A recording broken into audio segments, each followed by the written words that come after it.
Chers amis auditeurs, bonjour, bienvenue pour votre édition du quart d'heure de vérité avec Monsieur K sur les ondes de RFM, édition du vendredi 18 décembre 2020. Aujourd'hui, nous sommes la Saint-Gatien de Tours, envoyé de Rome à Tours pour être son premier évêque, selon une tradition qui le fait venir au 1er siècle. En fait, l'évangélisation commença à la fin du 3e siècle. Tout d'abord traité avec méfiance et dureté par les habitants de la région, il les convertit peu à peu par sa douceur et sa persévérance. Il fut honoré comme un saint par son successeur, Saint Lidoire, 337-371. Saint Martin vint en pèlerinage sur la tombe de Saint Gatien. Dicton du jour. À la Saint Gatien, le temps ne vaut rien. Au jardin. Il est temps d'arracher des endives, d'aérer la serre aussi souvent que possible et d'arroser les plantes d'intérieur avec une eau à température ambiante. Éphéméride, 18 décembre 2003. L'Iran signe le protocole additionnel au traité de non-prolifération nucléaire. 18 décembre 1944, première parution du journal Le Monde, qui succédait au journal Le Temps.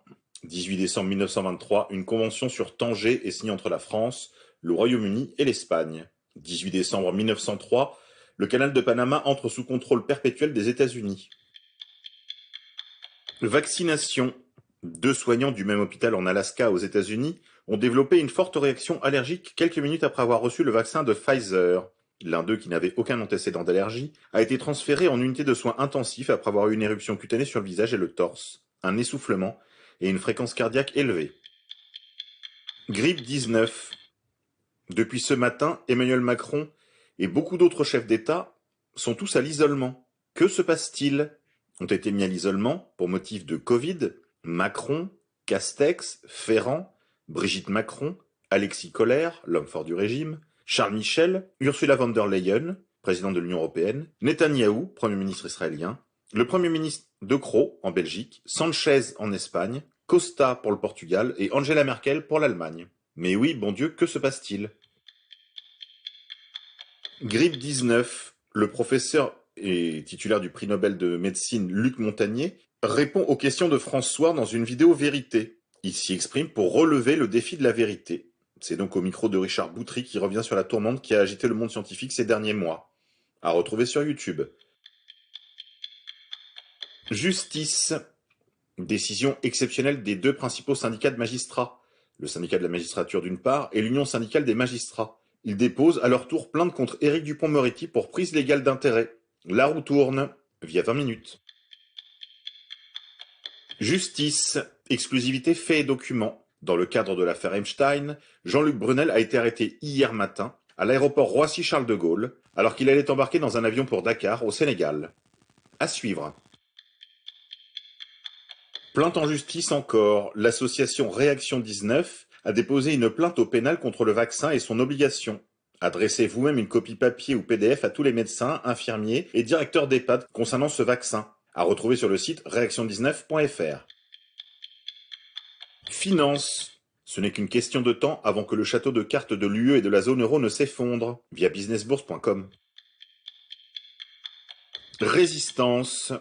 Monsieur Éric Fiorilde, président du CNT, Conseil national de transition, qui a appelé à une journée de mobilisation demain, 18 décembre 2020, aurait été arrêté alors qu'il était en exil en Espagne depuis fort longtemps. Il aurait été arrêté à Paris alors qu'il donnait une interview vidéo. CNT toujours. Ce que je ne m'explique pas, c'est pourquoi circule sur les réseaux sociaux une vidéo de monsieur Éric Fiorilde en tenue d'Adam alors qu'il se propose de sauver la France. Là, j'avoue, je ne comprends pas. Vol des élections en France. Skitel, ce logiciel qui rend vos votes inutiles, le logiciel qui permet de faire élire un inconnu président. Il y a des événements qui servent vraiment parfois de déclic dans une vie. La fraude massive aux États-Unis nous aura permis de découvrir la possibilité de voler des élections par le biais du trafic électronique des machines de vote. À retrouver sur réseauinternational.net. Censure. Twitter veut faire supprimer les messages qu'il jugera trompeurs sur les vaccins. Twitter pourra demander aux utilisateurs de supprimer de fausses affirmations suggérant que les vaccins sont utilisés pour porter atteinte ou contrôler des populations.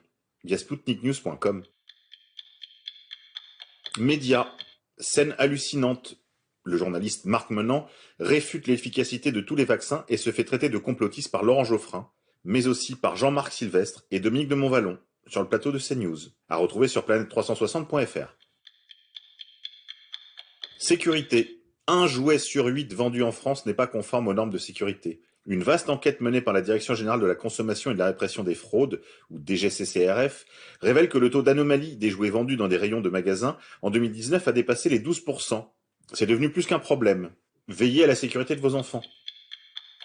Covid 1984. Une députée souhaite l'instauration d'un passeport vert pour les personnes vaccinées. Le 16 septembre, la députée centriste de l'UDI Valérie Six a proposé la création d'un passeport vert pour les personnes vaccinées. Un moyen, selon elle, nécessaire pour inciter les Français à se faire vacciner, via RT France. Résistance. 10 États portent plainte contre Google. Ces différents États américains, menés par le Texas, reprochent aux géants d'Internet d'avoir des pratiques anticoncurrentielles dans la gestion de la publicité, qui auraient été particulièrement défavorables au mouvement conservateur dans le cadre de l'élection présidentielle américaine, à retrouver via lepoint.fr. Police. Des syndicats de policiers appellent à ne pas verbaliser les contrevenants. Le syndicat Alliance Police Nationale a passé la consigne aux forces de l'ordre de ne pas verbaliser les contrevenants au couvre-feu entre 20h et 6h du matin, sauf si la hiérarchie est présente, et les y oblige. Une réaction directe aux propos du président de la République sur Brut, le média des Jones. Social. Un cyclone social s'abat sur la France. Les licenciements explosent. Écoutez Éric Coquerel, député La France Insoumise, à l'Assemblée nationale. Pneumatique, Bridgestone. 800 salariés sur son site de Béthune. Bridgestone a touché plus d'1 million d'euros de la ville en 2007 en échange de la création de 50 emplois. Au final, entre 2007 et 2015, il en aura supprimé 97. Bridgestone a reçu 1,8 million d'euros de CICE en 2018. Bridgestone a bénéficié des mesures de chômage partiel pendant le confinement. Bridgestone a reçu 24 millions d'euros pour développer son usine en Pologne. Mais voilà, parce qu'il y a un mais, Bridgestone a annoncé la fermeture de son site et donc des 800 emplois pour délocaliser en Hongrie ou en Pologne. Santé. Madagascar préfère les plantes médicinales et n'achètera pas du vaccin anti-Covid-19. Via madagascarmedia.com, par le biais de son porte-parole, le gouvernement malgache a annoncé dans sa poursuite de la stratégie de lutte contre le coronavirus de privilégier les solutions naturelles et organiques. Qu'il soit ici salué et remercié. Décidément, oui, Madagascar a décidé de se positionner comme la métropole de la naturopathie. Tribu de lumière. Isolée et traumatisée, Agnès Buzyn envisage de s'exiler à l'étranger. Via lecourrierdusoir.com. Est-ce que Agnès Buzyn nous ferait pas une petite descente d'organes qui la conduira à s'exiler en Israël? À suivre. Allez, je vous donne un devoir à faire à la maison. Allez donc rechercher sur Google ce que c'est que le shadow banking et les black pools. On s'en reparle. On va se quitter en musique. Aujourd'hui, je vous propose Je ne regrette rien d'Edith Piaf.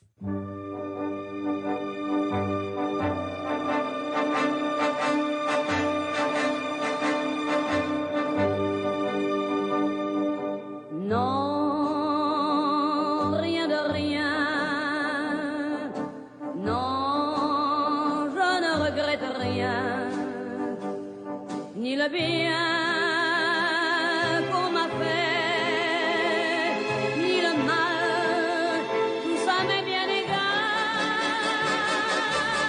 Non, rien de rien, non, je ne regrette rien, c'est payé.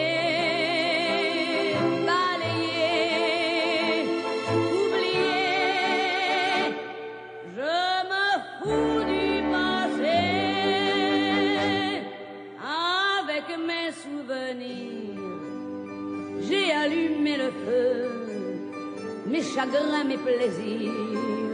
Je n'ai plus besoin de balayer les amours avec leur trémolo, balayer pour toujours. Je repars à zéro. Non.